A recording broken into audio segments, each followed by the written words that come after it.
Start recording. Welcome to the Almost Academic Podcast, episode 6. We're doing dating advice. I would just like to preface this. I've never been with a woman, and they've never spoken to me once. Well, I think that goes without saying for both of us.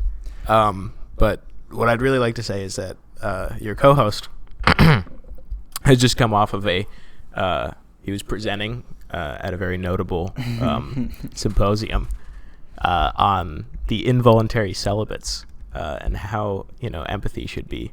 I stared at the crowd for 20 minutes. Right. And they figured out everything they need to know about incels. Yeah, just from my body language. Yeah, exactly. No, but we're gonna give. I have just done a deep dive into the psyche of the involuntary celibates, which means that your co-host is more than capable of speaking on this topic of dating. The struggles of men without fathers. Right. The anger and the pain that sexual frustration breeds in a man, especially a man that's been given access to the internet, right? And an extremely pornified culture. Pornified. My new favorite word. Yeah. Yeah. Okay, we need to pornify this podcast a little bit. Get some more. The views are down. Yeah. The views started down. I don't know if they're going down. The views started down. Well, they went down after we got video too. Nobody's appreciating no. For some reason, you people don't like looking at my face, and frankly, I'm a little hurt. No, we're gonna talk about dating in America in 2023. What you should know. Yeah. So here's the first sort of thing, right? We need to address the virtual element that that has shifted the entire dating landscape, right? Right. Because what you have is instead of having to go out and say you didn't even want to date, right? Say you wanted to be just sort of promiscuous and hedonistic, right? Which you should be deeply ashamed. Right. And it's very hard for you to be forgiven and find love if you've ever had any wounds in that sort of sphere, right? Hedonism, bad. To do that, you used to have to go out and seduce a woman. Right? You had to go and buy her a drink at least, right? Do something. You had to prove your social competence, right? But now with the digital sphere, right? I think that things like Tinder, Bumble, Grindr, which I'm a particular fan of, they've changed the entire landscape to where it's as soon as either one, a man or a woman, gets that urge for company, whatever, or that deep longing for intimacy, whatever it is, that wound that spurs them on to give themselves away to another person outside of the bonds of marriage, deeply wounding their soul. Whatever that impulse is, and whenever it arises, you have this apparatus in which you find somebody else that wants to do that, and then you just meet up. So there's not even the element, so much of the social element has been removed, even from the hedonistic type of thing. Yeah. And I think that's very damaging. There was at a bar, at least there was something. Do you think that the term incel is specific to the internet? It arises with the internet? Yeah. So it arose. I actually was researching the inception of this term. Right. There was a woman in the late 90s, 1997, 98. Internet is around, but very kind of niche and not mainstream. Right. And she calls herself a late bloomer, right? So she says that her name is Alana something, I don't know. Is she American? Canadian. Okay. She's from Toronto. Because the article talked about there was an incel who ran over 10 people with his car in Toronto. But she started this forum for late bloomers, right? People that have struggled to find love and dating in their adolescence. They come and it's not too late. You sort of can discover this sort of thing in your adult life. And so she was on there, and she had a comment that was when it was a forum, when she was still on the forum, it was mostly a polite sort of community of people. She said some of the men had difficulty understanding that women were individual people, which I think is a pretty glaring issue, but she said it wasn't that bad, right? But she eventually found more success in her dating life. So she left the forum. She figured the community had grown and it could run itself, and she left. Didn't return for... Okay, so just so I get this straight. She started a forum, and then for these late bloomers. Yeah. Right? And then she was giving advice, or it's just a safe space?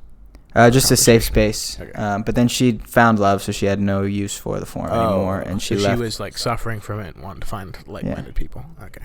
And then I believe it's on that forum that the term, she might have coined it or it began to be coined on that forum, involuntary celibate. Right. And it didn't have the implications that it has today. It was just a description for people that would gravitate to that site. It was the thing that they were trying to sort of grow out of, right? Yeah. Find community in.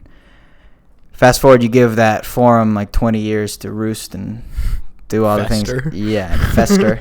And you get the term incel today, which is a pejorative, right? And it's got a lot of implications surrounding it, right? If I think of 4chan dude, right, who just blames women for everything, and he's angry and hateful. And basically the incel sort of belief is that they have this thing called being black-pilled as opposed to being red-pilled. Black-pilled is, they believe, understanding that the system's always been rigged against you, that looks and status are always going to be the determination of sexual proclivity and sexual achievement, that it's hardwired into women's biology to pursue that, and so the game has been rigged against them from the start. And so they have this mentality that's like, it's entirely a victimized mentality, right? Like the social structures are set up so that they fail and there's no hope for them there, and so they're angry and enraged, and have oftentimes become violent. Elliot Rodger, he posted his sort of video manifesto about his anger with women and then went and killed 7 people. And that's crazy. So it's a very dark sort of part of the internet, right? And so I did a presentation on it, and sort of kind of what I argued was it's symptomatic in a lot of ways of a failure of the masculine ideal to either be presented to these men or to take root for them. It's a failure. In some way, they are victims of a society that's suppressing genuine masculinity, right? But it's not the whole story, and you need to take responsibility for your life. And maybe the reason like women don't want to sleep with you is you're not a competent sexual partner, right? Like you're doing nothing. I think that's a lot of the case. But in a lot of ways, it's this yearning, this frustration, this anger with the fact that like a genuine father figure, a genuine masculinity was not shown to these men, and they have no idea how to even begin to live that out, and so they write the whole thing off. And that was kind of my thing with the incels, right? And connecting it to another sort of subculture of the internet, which is sort of they call them the sorters, but the meaning makers, Jordan Peterson-esque, right? Like some of the advice that he's giving to young men, which is like, tell the truth. Why do they call them sorters? Because they're searching for meaning. Oh, okay. They're sorting through the many various aspects of the culture, searching for truth and meaning.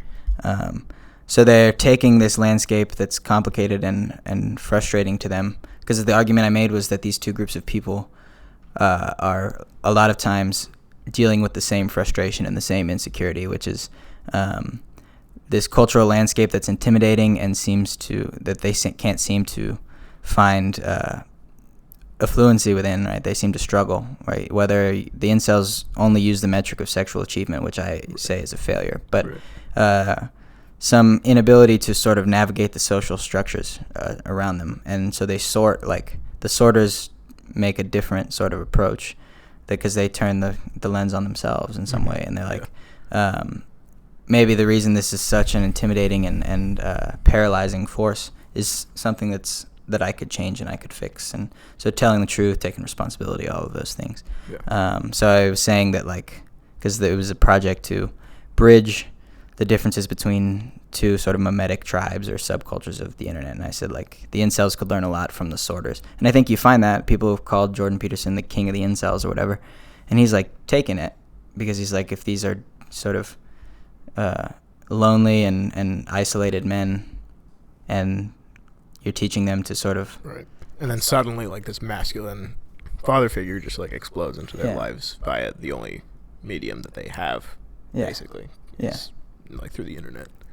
So like a bridge out of the sort of black hole that is like the incel sort of worldview is through the meaning-making, sorting sort of thing about like personal responsibility and telling the truth in a lot of ways. So that was my presentation. I talked for a long time about incels. And so I've grown to have a lot of empathy for these men. Yeah. So dating landscape, how are we going to connect that back? How are we going to connect that back to the incel? I mean, just like, okay, so what, like, because the incels are in some way, like, reacting to a landscape, right? And so the reason why I asked, like, does that arise with the internet? It does. Oh, yeah, that's like, where I was going to because I was like, continue to go. So, if you, I can go. No, I was just saying, like, the question to, like, deepen it out is just, like, the digital landscape. Yeah, because they both kind of, are the incels reacting to some kind of change in the landscape? Like, is that a more popular, like, have these people always been around? Not to, like, dehumanize them, obviously, like, they're people and, you know, have genuine issues. Yeah. But, like, has that mentality arisen, like the victimized mentality arisen because of something that changed in the dating culture, or has that type of person always been around? I think it's many people have throughout history probably found themselves with that same frustration, right? But I think as a community, the internet gives rise to that, because this frustration only festers when something like an internet forum or something like that gives room for this angst to sort of be expressed and then find community. And it's not community in a good way. It's community that reinforces these beliefs that are, like, very limiting for these people.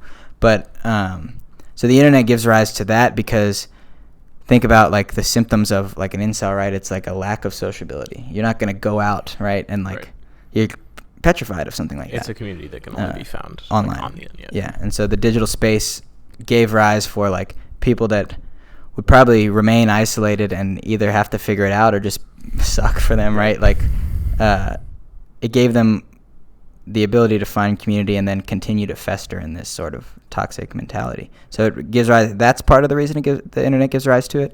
And then think about, like, with social media and the immediate access to pornography, right? So you have every woman is like an actress in some way, or every woman seems to be on her social media displaying and giving herself to the world. And then you have immediate access to porn, which reinforces really horrible sort of ideas about sex and expectations about sex. So you have the combination of those two things mixed with your own inability to be sociable and to see a real woman. So you develop this complex about what a woman is. Every woman that's posting a picture of herself or something is, like, first of all, taunting you and being like a whore in some sense and giving yourself to the world. And I think all of those sort of conditions are symptomatic of the internet, right? Yeah. And it's almost like, because all of the, like, social media stuff is so surface level, it's like, who are you going to post? Your, like, boyfriend that you're happy with, who, like, maybe doesn't, you know, fit the standards of, like, attraction, but, like, is a good dude. And, like, that stuff, are you going to post him, or are you going to see more of the, like, ripped, chiseled, you know, douche bros that are, like, you know, just like, physically fit, handsome dudes? Like, you're going to resent that image more because it's so surface level, because the people are presenting, like, because the people who are happy in a relationship aren't going to, they're not posting about it the whole time, you know. It's like, so there's this funnel for surface level images, right, of relationships in general, that it doesn't help when the internet is your only interaction with the outside world, and you're being funneled all these images of, like, perfection, etc. It's like, that doesn't help at all. And of course it's going to contribute to your concept of women that's, like, again, only surface level, but also as, like, this thing that, like, haunts you and hurts you, because, like, you're not even being shown or interacting with real women in some way. It's almost like social media is, like, just like a specter of life. Like, it's like,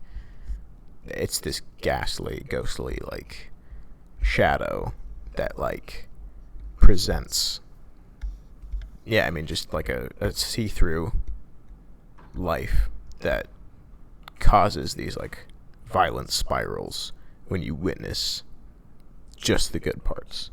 And I think that's, like, that might be something about, like, the way that we, like, look at things. Like, if we see things that are just going well, it's like, instead of mistrusting it or something like that, like, maybe we're just too susceptible to like seeing thing. I feel like I meet those things with a degree of cynicism, right? Like that's my natural kind of like, I'm like, oh, shit can't be going this well. And and you laugh. And You you're know, like, right. Oh, look at this person trying to show me one thing. Yeah, because it's like, okay, you're always happy. Like, all right. Yeah. Or like you're always in these perfect life situations, etc. And like I'm a victim of doing that myself too. Right? We Like, railed it's- against a woman for cultivating a perfect image for about an hour. Yeah, right. Recently. So, Right. there's this cynicism with regard to the truth capacity of social media, right? And like the cultivated image. And I think that that mistrust is probably healthy, right? Because like, again, if you were to just take the image and like, because all that's going to do for you, if you believe the surface level sort of image given to you is, if you're like an incel, right, it's like, it's going to drive the point in of your own lack. Yeah. It's going to drive that frustration in because like now you're being berated with images of people that seem to have exactly what's cultivated to that you want, right?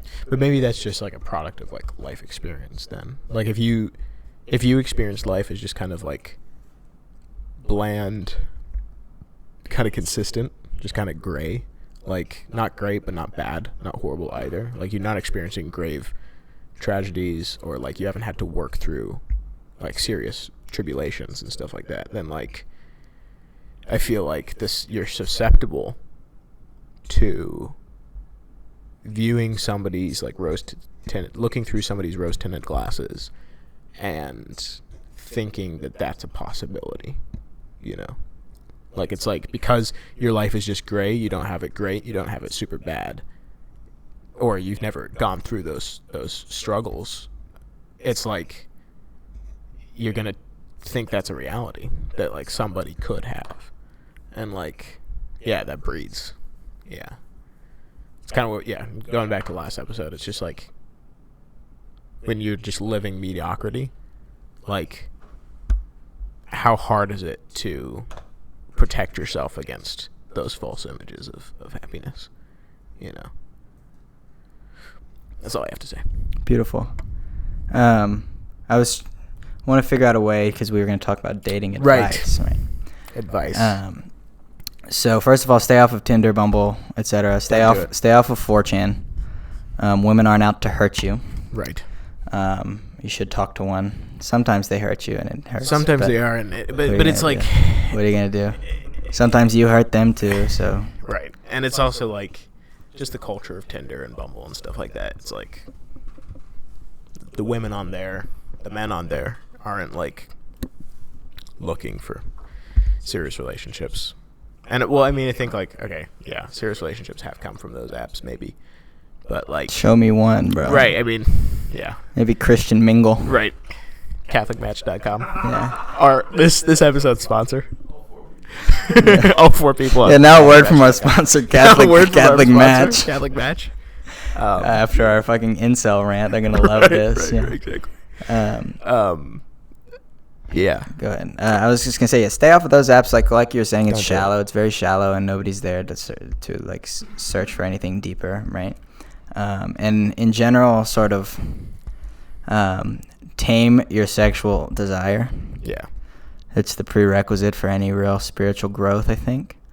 And I think that doesn't mean be ashamed of it, right? So like, your sexuality is supposed to be an expression of like greatest intimacy. It's supposed to be something that you cherish and that you recognize as like the fullest expression of yourself. And so it's not that you should stay away from the hedonistic stuff because it's bad and da-da-da. It's because it's something that's so good. And it's something that is comes from the deepest part of yourself. And so you cherish it and guard it, not in a way that's like puritanical, but in a way that's respectful of like what the thing actually is. Because virtue isn't just learning. Like, virtue isn't just not doing something. Like, virtue isn't just staying away from pornography, all these things and stuff like that. Like, it's like you'll never learn, like, you know, like you were saying, like, you'll never learn how to truly love somebody unless you know, like, it's partly intellectual, but you have to translate that into your heart, you know, like, unless you really know and practice the like virtue of actually loving somebody, you know. It's like Getting all choked up getting a there. little or what? teary-eyed. Yeah. No, but it's to get almost academic on y'all. Almost academic. Yeah. Hegel once destroyed all of Kant's ethical structure by saying Kant wants everybody to learn how to swim without touching the water. And that's what you were saying about the whole duty-bound ethics and stuff like that. Like, it's like, that's just trying to learn how to swim without ever touching water. Like, you'll never learn how to love if you think the point of loving is to not do Blank. not watch porn, Yeah. not like lust, etc. Like, you're never gonna actually learn the virtue of like temperance or courage or charity. Like, Because it has to be love that at the start, sure, like duty Yeah. duty does its job in Right. setting up the censures around like really dangerous and harmful things. But at the end of the day, it's going to be like love that keeps you from those things because you just don't want to do them. Yeah. That has to be the end of ethics, right? It has to it's like the principle of like it's better to do something good and enjoy it than to do something good and have it be hard for you. It's like just because something's hard, that means your heart's not in the right place yet, and it eventually you've got to grow into like not doing these things or doing the positive things because of what you have, like the positive sort of love Because that's you in want there. to. Yeah, and that's hard to get to, and I think that like None of us are there. yeah, Certainly. yeah. You know. And like until then, like duty's great, right? Like especially in again because there's things that are very dangerous if you don't have Yeah. a degree of self-control, right? It's like the wounds that you'll receive from that are going to be harder to, like, you're going to have to work through those as well as learning the virtue. Yeah. As well. So it's like, Well, okay, let me bring up another thing that's been hard for me to internalize and see what you think of it, right? So the principle of like JP2's whole thing, in order to be able to give yourself to another, you have to possess yourself, right? And this true form of self-mastery, right? Whenever I hear that, it pricks some things in me. Because like I guess I always have my guard up against language that's like possession of self-mastery, because I'm conscious like within myself of the way that would lead to pride, or that's what I think would happen within me, right? Because I don't have an understanding of how to like fully possess myself in a healthy way. I'm like, oh, if I let that be my sort of goal, of course I'm going to slip into like this prideful thing, right? But it's like, no, you have to fully possess yourself in order to be able to give it to another. And yeah, I guess that's like, I haven't even begun to think about what that would look like or what that would mean for me, you know? I mean, I've always struggled with that one too, because it's just like, it seems so abstract and so like, okay, to own yourself, you can kind of like, you can, yeah, like you're like you said, you can kind of go the route of like, oh, I have control over myself, right? Like I'm not just a slave to my passions, and that's like a first step, I guess. But like, there is a deeper part of that where it's like, oftentimes we're so like the dangerous part of that, I think sometimes is like, we're so caught up with like self-discovery, right? And I've fallen victim to this too, and in many ways, still fall back on that as like a safety net defense mechanism maybe. But like, self-discovery is the thing, and the reason why you don't feel fulfilled is because like you haven't really discovered who you are. And that's true, but like, the lie, I think, is that discovery is gonna come just from you figuring out your own shit. And it's like, you exist in a context, and like, to know who you are is not just to analyze your feelings and your thoughts and stuff like that, and like, just make some construction of yourself. Like, we make ourselves in a lot of ways, but we're given so much at the same time. And so I think it's the balance of both of those, to have yourself, to give yourself, is to discover, what has been given to you. Not just, like, from your past, because in many ways our wounds also make us, But our gifts, things that God has given us, the thing that our family has given us, like, are for better or for worse, right? Like, Yeah. I think that's a little bit, and I'm still working out, like, what does that mean concretely? In some way, it's like, yeah, I can't really explore it without just drifting off into the Abstraction, yeah, exactly. Because it's a difficult thing to talk about in a real sense. Yeah. Like, maybe that's, like, to be, like, good clues or, like, affirmation from what is real. You're not going to be affirmed in your wound. I mean, Yeah. you can be like, you have a valid wound, but you're not going to be like, someone's not going to walk up to you and be like, wow, I love the way you checked it out. Yeah. Yeah. Nice. It's like, yeah, Yeah. it's like, I mean, it's interesting. It's like, we're the only peoples who are going to affirm our wounds. Like, because that's what they're, yeah. Well, I was. Other people affirm as like your The good gifts, the yeah. things that God has given you. So listening to the affirmation of others as a way to navigate that sort of self-discovery. Self-discovery. Yeah. True friendship, people who know.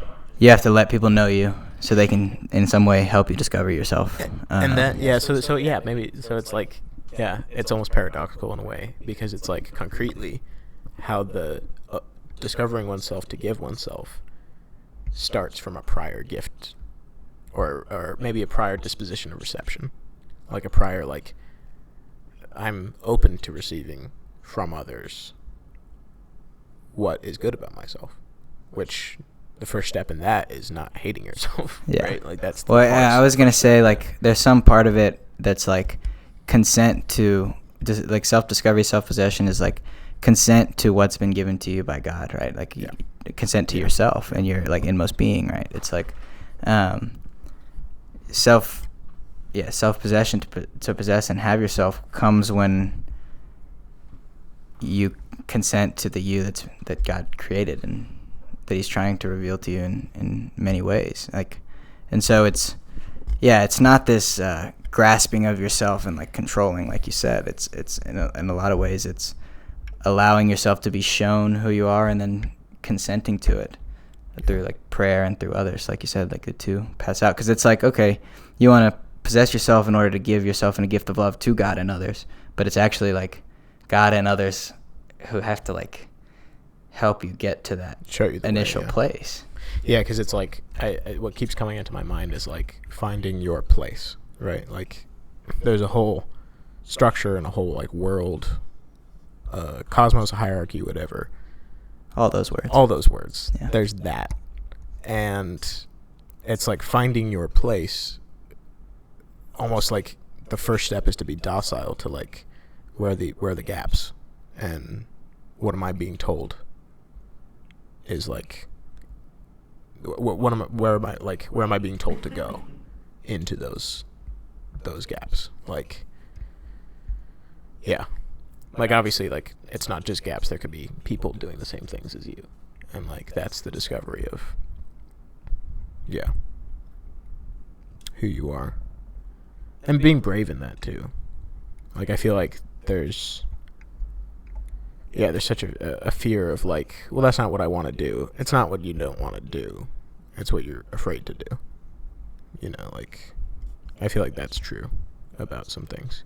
And Yeah. I'm thinking about the way that, like, our self-image and our identity, it's the first thing that begins being attacked, right? Like, by the devil and by, from the moment that he first gets us to fall into sin, right? It's like he's attacking your identity. First, he's telling you that God is not enough and that all of those things. And, like, so he's convincing you to try to be self-reliant. But I'm thinking back to, like, our second episode where we talked about, like, the aesthetics that we live into and almost take on, right? Are really deep down our failures in our own, like, firmness in our identity that we're trying to fill that gap from a broken source of media, right? Or even on a deeper level, like a broken image of, like, fatherhood or masculinity, etc. So, like, a lot of the wounds that sort of leave us unsure and unable to love, and, like, the reason that it's so hard to feel like you have self-possession is because, like, you've been attacked at that place for a long time. There's, like, chinks in your self-identity that happen anytime you sin, I guess. And so it's like making that journey with God and others to like fully like sort of understand and know and possess yourself involves exploring, and not just in a psychoanalytic way, but like in a deep spiritual, like heart way, like the places that you've allowed a lie to become a foundation rooted, yeah. point of your own self-image. And like it's a daunting, it's a daunting task, but terrifying maybe like thing. I don't know, I think we like going to abstract places, and like I think a good challenge, because where we have the opportunity to say something really profound is in the concrete, and in the like how do we maybe like go into those places in a kind of exemplified, like storied way. I don't know if that makes sense, like with context and with actual examples and concreteness into this process of like, okay, I want to find love, right? And like the first step of that we kind of said is like this process of self-discovery. And okay, but what's the first step of that? Let's say we're talking to an incel, right? You know, not to like Come over here, David. not to dehumanize that level, but it's like, I love you. I'm sorry. I okay, didn't mean that. base, concrete, like first steps. Okay. What are we talking? Maybe even in our own lives, because you know, I can be involuntarily celibate sometimes voluntarily. That's part of virtue. Okay. So you want to get real? I'll get real.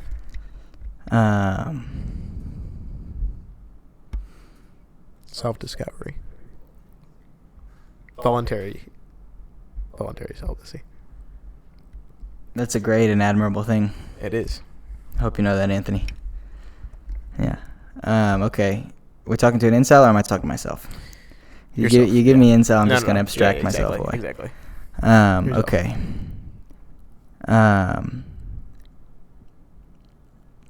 Talk to me.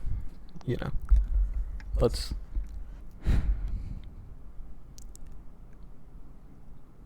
Will I ever be able to control myself is a deep fear and deep question.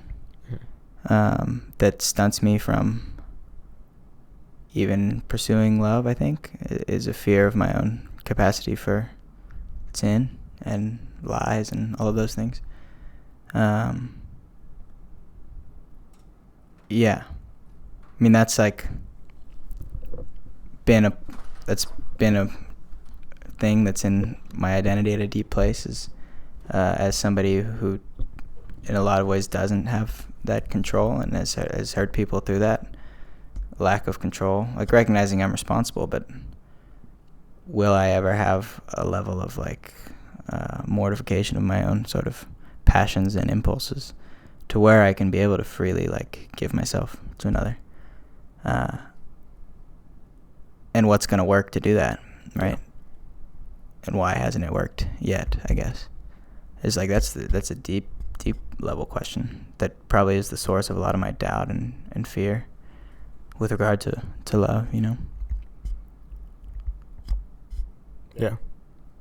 I think like do you think that you'll ever find a place where like you feel like you'll be confident enough to say this works in doing that, in controlling, where the fear, like, is the fear coming from the method? You feel like you haven't tried enough, or like, is it from somewhere else? Do or do not, there is no try. Thanks. Beautiful. I think we have Yoda off stage. Yeah. Our guest. It's a small green alien. I hope that I will one day be there. I think right now I've tried a lot of things and had a lot of success for extended periods of time, and yet things come back, and fear of like getting up and trying again Because like, okay, if it's stuck for a long time and I still ended up back, how long is long enough where I can really have that firm sort of confidence in myself? Because like I've gotten to that place before, and then it wasn't, right?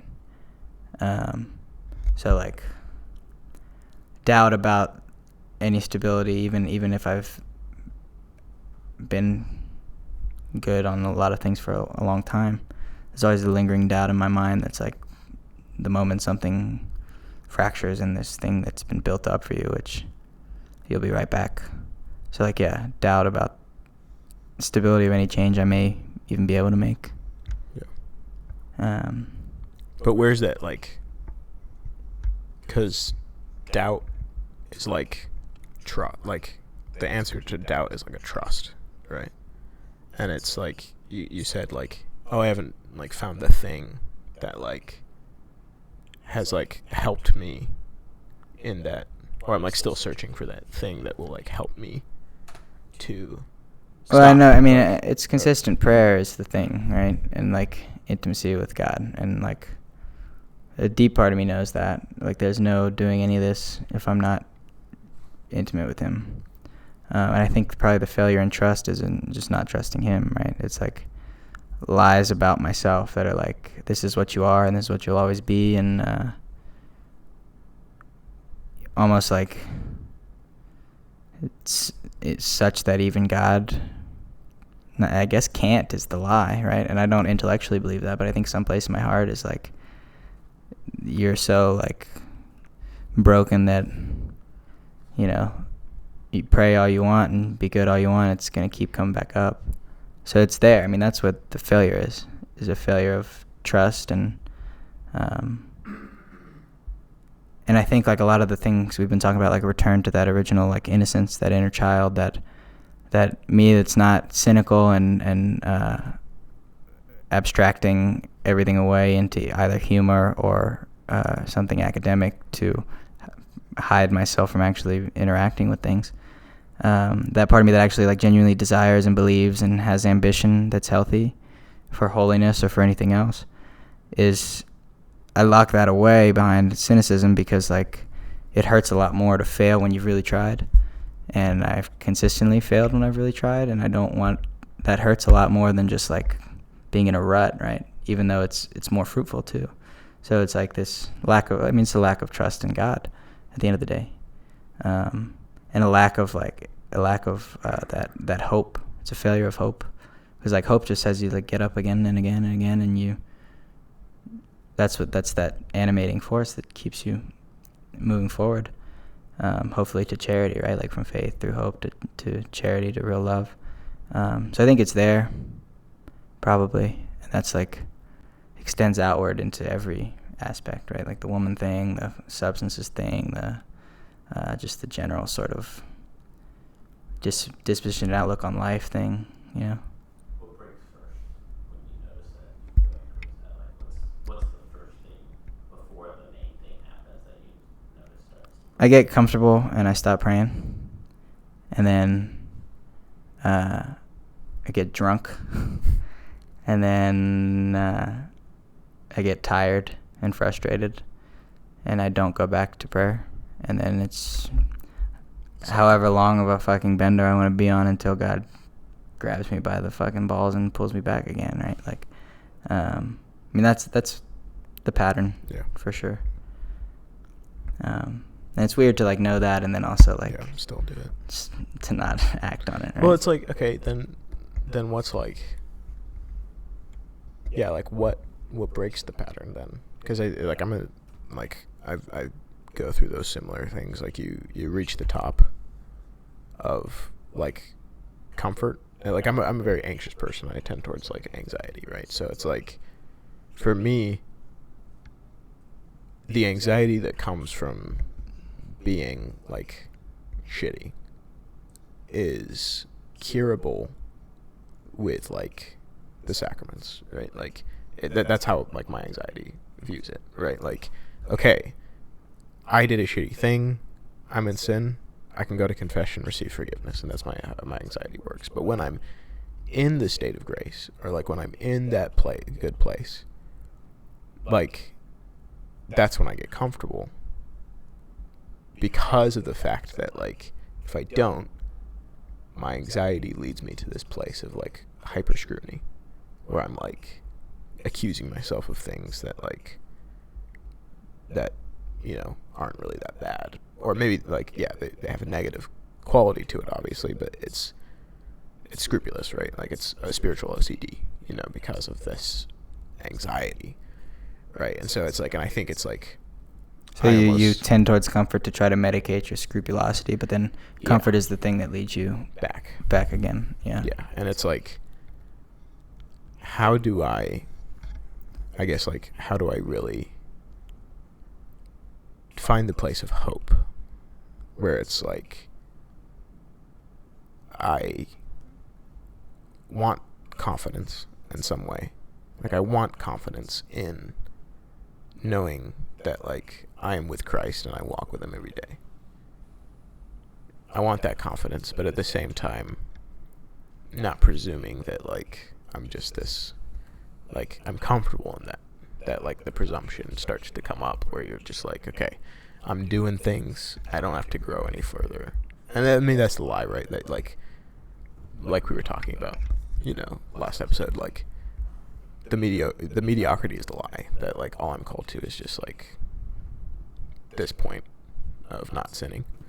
Well, it tends towards transactionality, right? Like, you're not doing the things that you don't want to do, and prayer and the sacraments are helping you do that, right? Yeah. And then, but it's always, I think that the shift has to be made, and, like, this is me too, into a positive sort of prayer, as opposed to, like, I'm praying that I don't do this, and just keep me here, and I want to trust you, right? Into, like, a genuine, healthy relationship with my own desires with God, and then allowing him to show me what he desires too. So, like, a shift from that negative avoidance of serious sin, which is, like, super necessary, into a positive, what is it you want me to do?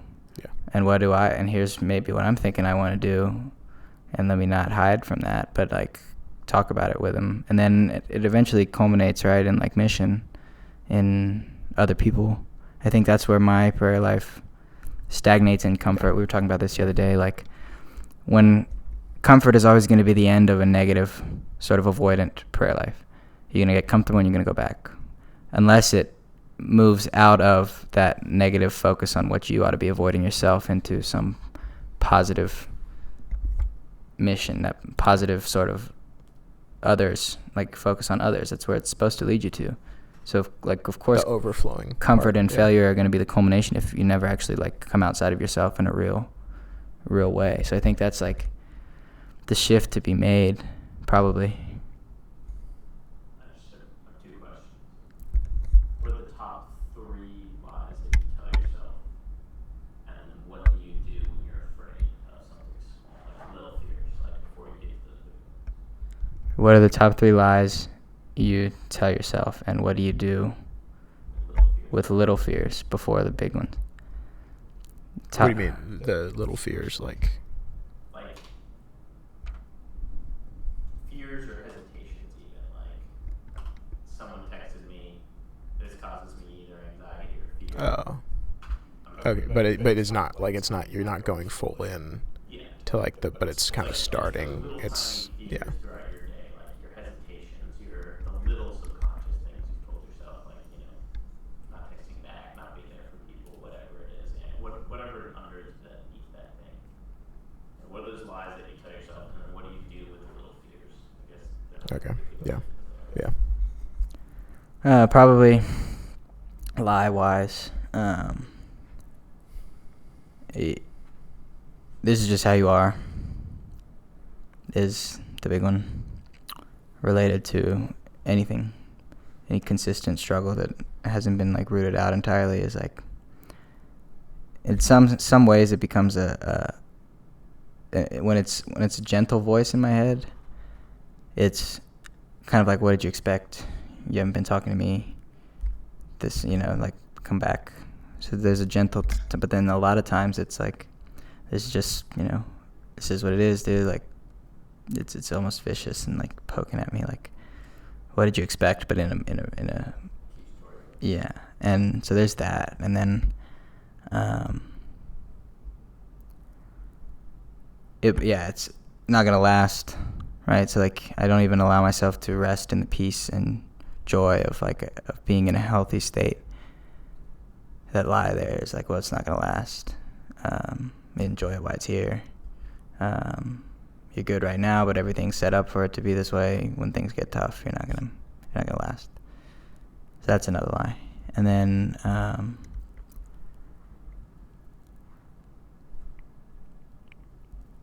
probably, do you even really care about anything? About other people, about what you're doing, about anything? Like, what do you care about? You don't care about anything. Just kind of whatever's next that strikes your fancy, that's what you do. You don't care. You don't care. And that's a lie too, because like I love and I do care. So those are probably my 3 ones. I'll let him. Yeah. I think it's like you can't trust people. Like, that's one, which really comes down to like you can't rely on people. And like, I think for me, that's where a lot of my, when it becomes like a lot of my resentment towards people begins to grow, is when, because it's like I so deeply desire that reliance and to be cared for, that like, but like I'm not even willing to trust to actually open myself up into that experience with them, and then it becomes this like resentment. And then like, you shouldn't try anything that you wouldn't be perfect at. That's another big lie that like I've been struggling with recently, especially like graduating and like going into like thinking about jobs and thinking about work and stuff like that. Like, the lie that like I have to be perfect at something, if like I shouldn't even consider things that I don't feel like I would do perfectly at, right? Like, or at least be good at, right? And that drives a lot of my fear. And honestly, just like the shutting down of options where I'm not even discovering like my mission, right? Like, that's the big thing for me, is like, okay, yeah, like I feel the same thing when it comes to love. Like, the mission part is the next step that I'm missing, or I'm just kind of sitting comfortably in that. And the bravery part, or like to be the inspiration to become magnificent, is the acceptance of failure and the acceptance of like, I'm not going to be perfect going into this, but I do have the ability to grow in this. Maybe I'm good at this, you know. Boom. Boom. And then That's it. We'll explain that joke to you in a little bit. Boom. And then like the third lie, I think, is just like,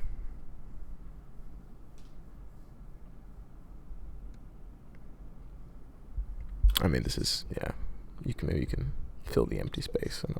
I did 3. You gotta get there, brother. Let's go. 3. No, I mean, they're probably easy to come up with, but I mean, the third lie is like that I have to be affirmed to know that I'm good, or like I have to like the self-confidence is not there at all. And the lie is that like you're only good if people see that you're good, you know, like at whatever it is, right? Like, and so the constant search after like the affirmation, I don't think that's necessarily a bad thing in some sense, because like part of discovering what you're good at is being able to look where you're being affirmed by people.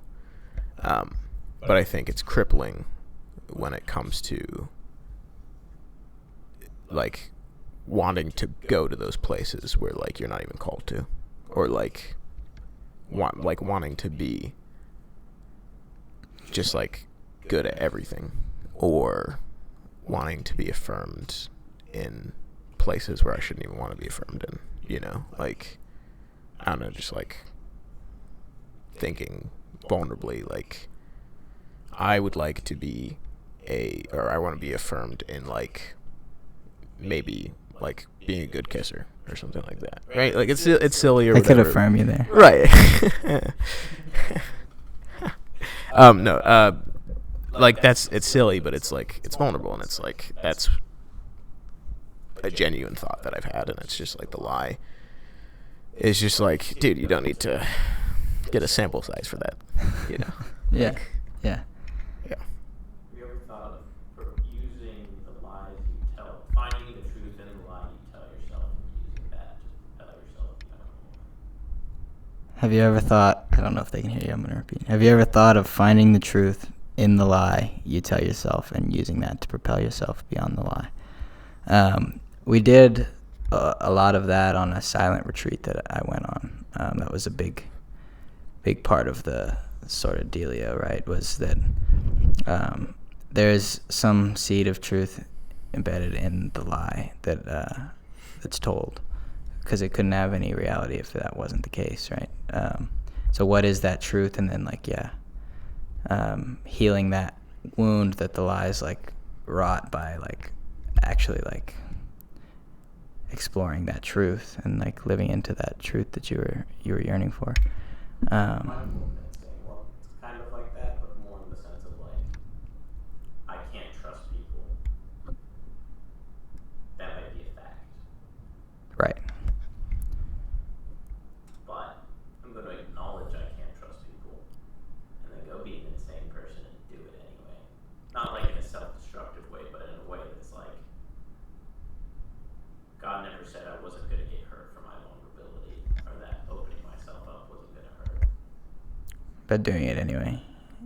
But truly being open anyway, and fully throwing yourself into that possibility, being truly open, and that's what I mean with, like, the little fears, is like, you have to fight the little fears to get to those big fears, and that's like that virtue, right? It's that little fear of, like, hesitation, it's that little fear, and every day, that's like, you're not good enough at this job. Because I did the same thing when I went to corporate America or whatever. It's like, Come hop I on, can't Mike. do this. Come hop on, Mike. If you don't spit these facts, put it into a mic. You know what I'm saying?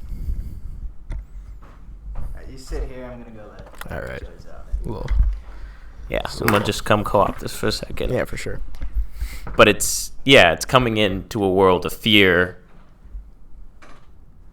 and telling yourself every little fear that you're gonna push past that fear. That if I don't, instead of not texting someone back, what's the worst that can happen? You text them back, right? You don't hesitate, you don't double check, you commit. You're afraid of something, go do it. But stopping your mind before it tells you that little fear and just doing it. Like, and that's where I mean about, like, the living in the actualities, right? We're no longer just living in our head, thinking about all the ways it can go wrong, all the ways that I suck, all the way that it fears. But you take that little fear, you're like, I'm going to go do it anyway. You take that little lie you just told yourself, and you're going to push it forward.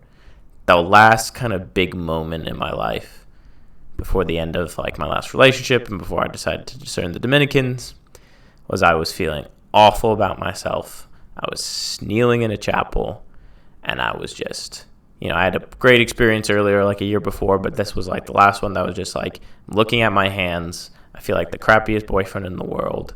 I don't know what I've done with my life. Like, I want my life to end in that chapel. I look down at my hands, and I ask myself, am I not enough? And then I look back up at that crucifix, and I hear that right back at me. Am I not good enough? Boom. That's all I have. Amen. That was a banger. I'd like to thank you for that. Yeah. Am I not enough? Am I not enough? Have your mic back. Welcome. That's heavy. That's heavy. Very heavy, actually. Yeah. I didn't Quite expect get to- the, yeah. I mean, He's right, and that's Fuck. So that's like dating. That's David. That's David. Oh, David. Here's the thing. David, you want to come talk about women? Don't date Jordan Priest. David. Okay. Come sit down, David. I will David, here's the thing. gladly. This is almost academic and friends. This is what we're doing now. All right. David, what has been your experience? All right. Here's the experience. Here's the experience. Let's get some vulnerability going. Yeah. Here's the experience. So, it all starts. I'm going to take you back. We're going to go into a time machine. We're going to go back to the fall of 21, right? And so me and this man right here and this gentleman over there, we're at a Mexican, like, A fine establishment. well, it wasn't a restaurant. No. It wasn't a restaurant. So we were at it was like a Mexican event, something hosted by the school. So so we go and so we're at this event, there's dancing, and so then there's food. I didn't want to stay there at all. And he pulls me along to this event, and so he tells me, he says, "Why don't you go dance with that girl over there?" He says that, and so I wasn't about that life. So, but I go and I talk to this woman, right? So I go and I do that, and I didn't think much of it. And so she's cute, right? So I do that. So what was that? Bello Mamacita?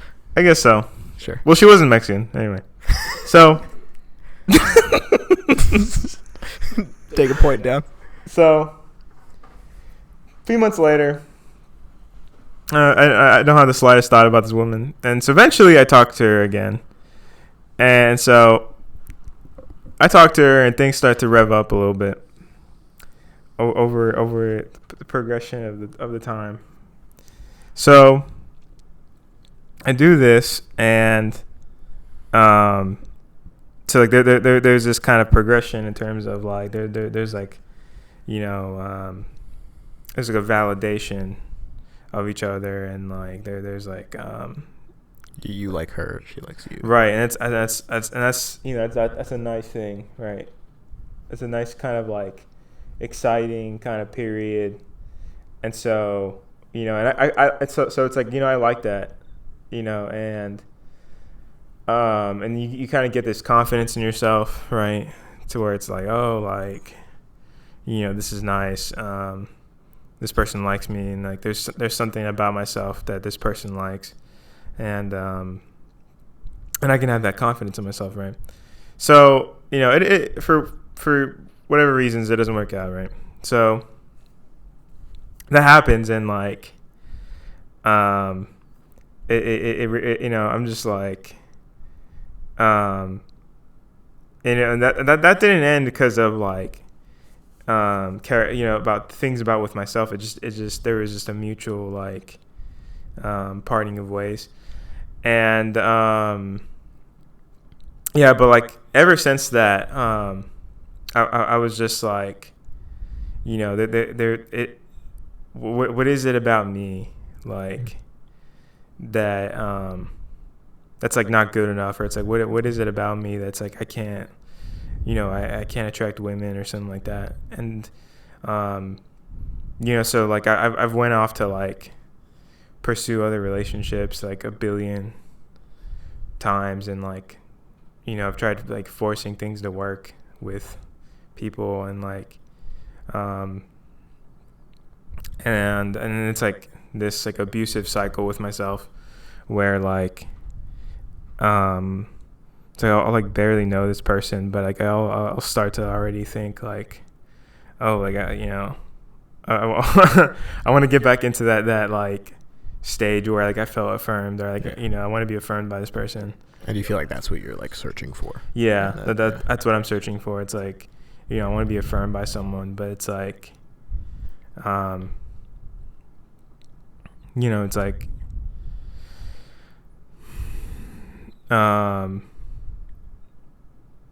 it's like that kind of affirmation that I seek is like, I affirm myself through what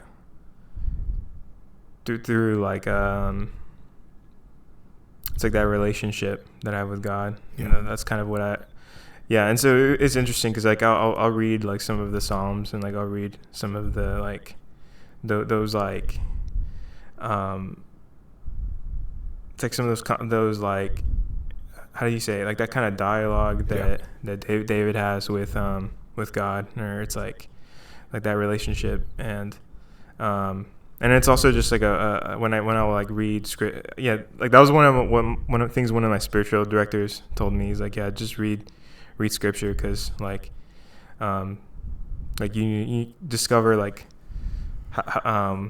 what is God's nature, like how does he like talk to how does he talk to his people, and like so that was kind of like one of the things that I started doing more. It's like, oh, like how does Christ affirm me, like or like who does he say that I am, It's like the affirmation that I find like it's like the Psalms are constantly talking about like the affirmations of like the history of Israel, right?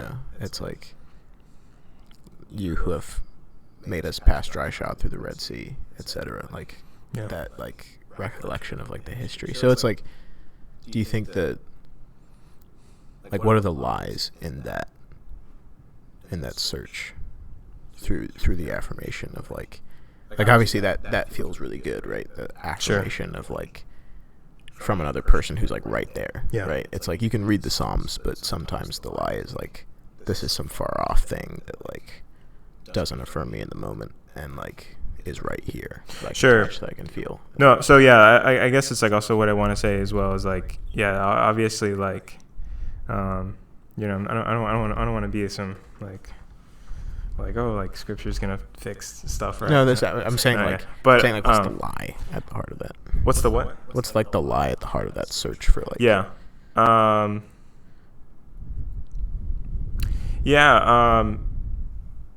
I guess it's like,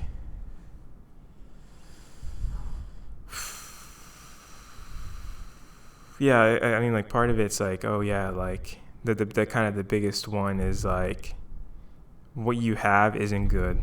Mm-hmm. Like what you have isn't enough. You're not enough. The thing that you like, the search that you have, and like what you really want is so far beyond you, and like you being in a good relationship is something that's like far beyond you, and that will never like. Do you feel like you deserve a good relationship? Do I feel like I deserve a good relationship? Yeah, I think so. No, but it's not like I deserve this. It's not like I'm not saying in terms of like a right. Like I'm saying like in yourself. Like do you think that you have? Because you're saying like you have this distrust of like, that you aren't going to be good enough for someone, and like the lie there, I think, is that the future doesn't hold that like dream. Oh man, this is so funny because remember we were walking out of the building. This is so funny. this doesn't connect to it that much, but or maybe it does in some way. But we were walking outside, and I was telling you this irrational fear that I had as a child, and I said, you know, I had this irrational fear that The balloon. I have this irrational fear that like gravity will inverse, Yeah. and people will just From this repeated dream that you had. that people will just like rise up, and then they'll just go into the sky, and then they'll just disappear. And then you asked me like you asked me how many balloons did you lose as a child? Helium's a bitch, people. How many balloons did you lose as a child? And so that reminds me, because it reminds me of that in a way where it's like one of those lies where it's like, you know, and anything that you have that is like good, it is like, so like with the relationship, like that's like out of your hands, and it's like and it's gonna happen like when like I decided it kind of thing, where it's like your hands open, and it's like, you know, you're about to like grasp it, and it's like kind of thing. Right.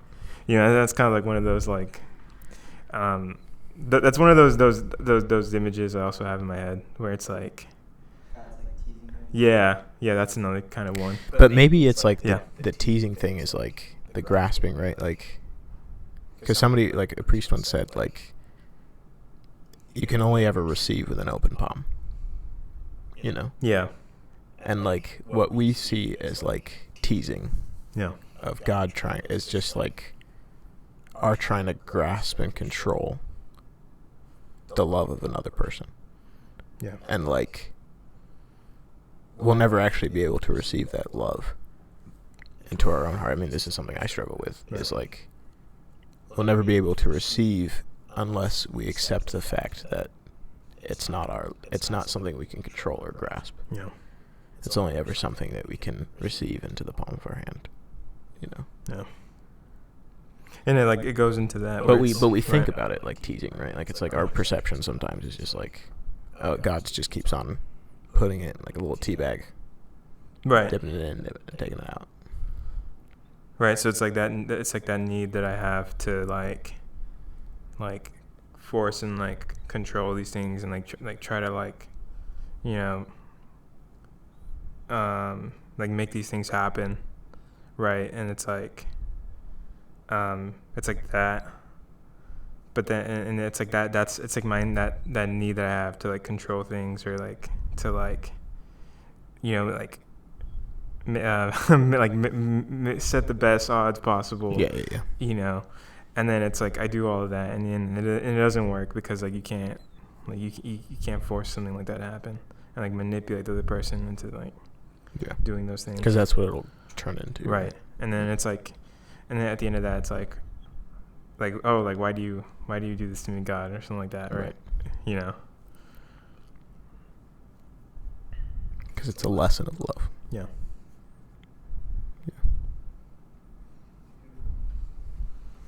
Just gonna tug it out. Tug it out, brother. Huh? Beautiful. Look at this. So good. good. All right. Who wants to go next? Yeah, we got two more boys. Joey Zab, want to come on? Let me interview Joey Of Zab. course. Let me do this. Beautiful. Be careful with this because sometimes it falls out, so just hold it gently, but you should be good. What do you want to talk about, Joey? It's your podcast, whatever you want to talk about. Okay, so what we've been doing is sharing some foundational lies that we feel like we're struggling with about ourselves. Okay. In relation to women, in relation to God, in relation to anything. Has anything been on your heart recently that you want to bring to the forefront, bring publicly Yeah. on our podcast? Yeah, so I think one of the biggest things that I struggle with is I have a real connection, not struggle with, but I'm afraid of losing family. You know, I think everyone is afraid of losing family. But I live with my grandparents who are elderly. And I think that because I live with people who are more susceptible to death, you know, they're in their 80s, you know, it's something that weighs on my heart. You know, I don't want to go far away. I don't want to leave Houston. I don't want to leave St. Thomas. I don't want to leave. Bleep.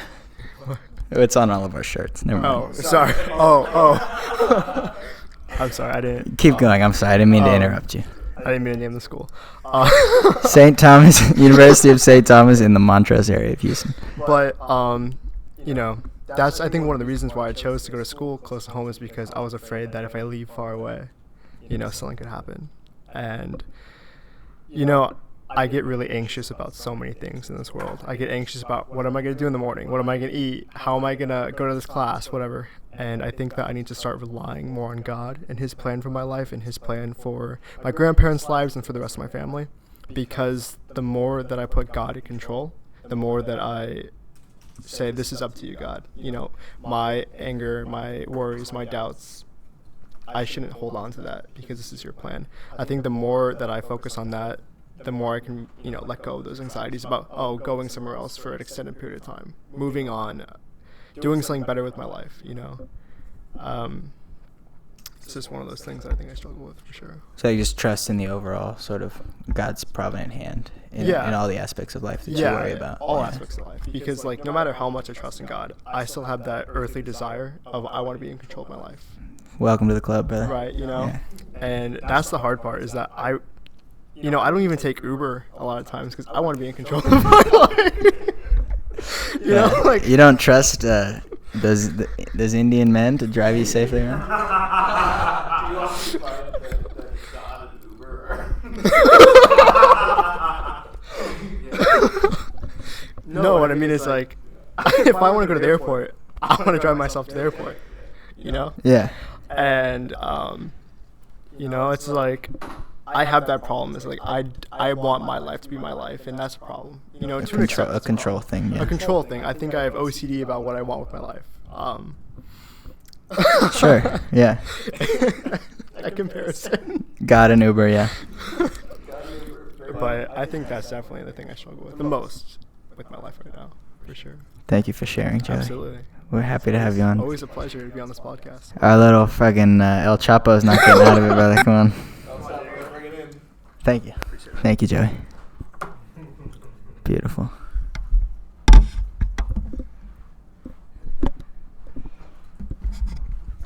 think it's still fine. We'll see. All right. How's it going? I'm doing well. This is Diego. Hi. Another friend of the podcast. Okay. You know the theme. Talking about general spiritual struggles, lies, wounds, general things that have been on our heart, on our prayer recently. Yeah. For me, it would be, like, I guess discerning, like, a vocation, like, while being within, like, a certain vocation, you know what I mean?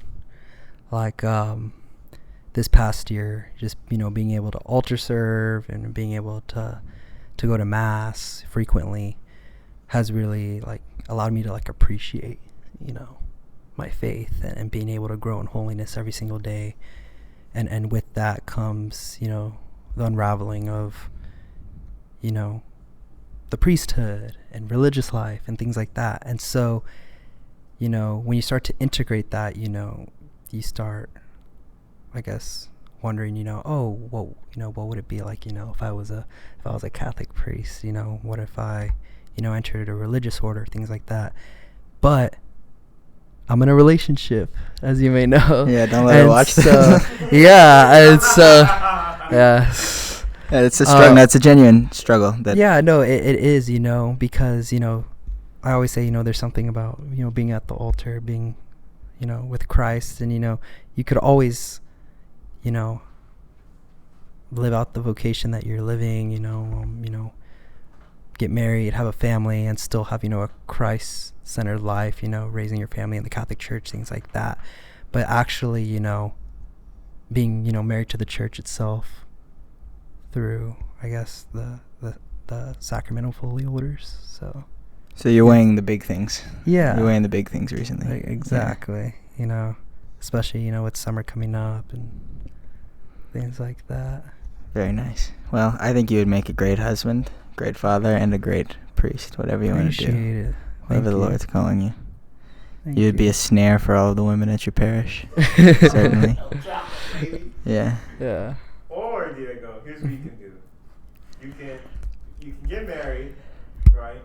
You can join the Anglican or Episcopal church, whichever is your fancy. And reconvert to the ordinary. Do that for a few years. Yeah. Go to the Anglican seminary.